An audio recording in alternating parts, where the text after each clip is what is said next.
ಪರಿಸರ ಉಳಿಸದಿದ್ದರೆ ಕುಡಿಯಲು ನೀರಿಲ್ಲ.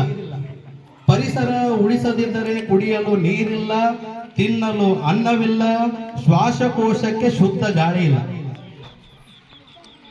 ಬೆಳಿಗ್ಗೆ ಎದ್ದು ಗಿಡ ನೆಟ್ಟು ಸನ್ಮಾನ ಮಾಡಿಸಿಕೊಂಡು ರಾತ್ರಿ ಆದರೆ ಮರದ ಮಂಚದ ಮೇಲೆ ಮಲಗುವ ಮೂರ್ಖರು. ಬೆಳಿಗ್ಗೆ ಎದ್ದು ಗಿಡ ನೆಟ್ಟು ಸನ್ಮಾನ ಮಾಡಿಸಿಕೊಂಡು ರಾತ್ರಿ ಆದರೆ ಮರದ ಮಂಚದ ಮೇಲೆ ಮಲಗುವ ಮೂರ್ಖರು. ಭವಿಷ್ಯದ ಕುಡಿಗೆ ಏನು ಕೊಡದೇ ಇದ್ದರೂ ಪರವಾಗಿಲ್ಲ, ಸುಂದರ ಪರಿಸರ ನಿರ್ಮಿಸಿ. ರೈತರಿಗಾಗಿ ನಮ್ಮ ಕೊಡುಗೆ ನಿರಂತರ. ಸಸಿ ನೆಟ್ಟ ಮಾತ್ರಕ್ಕೆ ಪರಿಸರ ಪ್ರೇಮಿ ಆಗಲ್ಲ. ಸಸಿ ನೆಟ್ಟ ಮಾತ್ರಕ್ಕೆ ಪರಿಸರ ಪ್ರೇಮಿ ಆಗಲ್ಲ. ಪೋಷಣೆ ಮಾಡಿದಾಗ ಮಾತ್ರ. ಸಾಲು ಮರದ ತಿಮ್ಮಕ್ಕನಂತವರು ಮನೆಗೆ ಒಬ್ಬರು ಬೇಕು ರಕ್ಷಿಸಲು. ಸಾಲು ಮರದ ತಿಮ್ಮಕ್ಕನವರು ಮನೆಗೆ ಒಬ್ಬರು ಬೇಕು ರಕ್ಷಿಸಲು.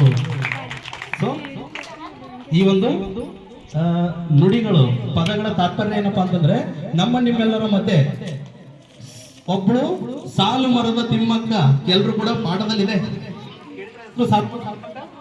ಸೊ ಅವ್ರೇನಪ್ಪಾ ಅಂದ್ರೆ ಅವ್ರಿಗೆ ಮಕ್ಕಳಿರ್ಲಿಲ್ಲ.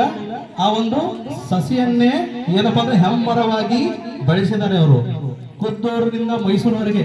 ಸೊ ಅವ್ರಿಗೆ ರಾಷ್ಟ್ರ ಮಟ್ಟದಲ್ಲಿ ಏನಪ್ಪಾ ಅಂತಂದ್ರೆ ಪ್ರಶಸ್ತಿಗಳು ಕೂಡ ಏನಪ್ಪಾ ಅಂತಂದ್ರೆ ಪಡ್ಕೊಂಡಿದ್ದಾರೆ. ಅದ್ರ ಜೊತೆಗೆ ಕೆಲವೊಂದು ಜಿ ಕನ್ನಡದಲ್ಲಿ ನಡೀತಿರುವಂತಹ ರಿಯಾಲಿಟಿ ಶೋಗಳಲ್ಲಿ ಕೂಡ ಅವರನ್ನ ಅತಿಥಿಯಾಗಿ ಕರೆಸಿ ಸನ್ಮಾನವನ್ನ ಮಾಡಿದ್ರು. ಹಾಗಾಗಿ ನಾವು ಅವರು ನಡೆದಿರುವಂತಹ ದಾರಿಯಲ್ಲಿ ನಾವು ಕೂಡ ನಡೆಯೋಣ.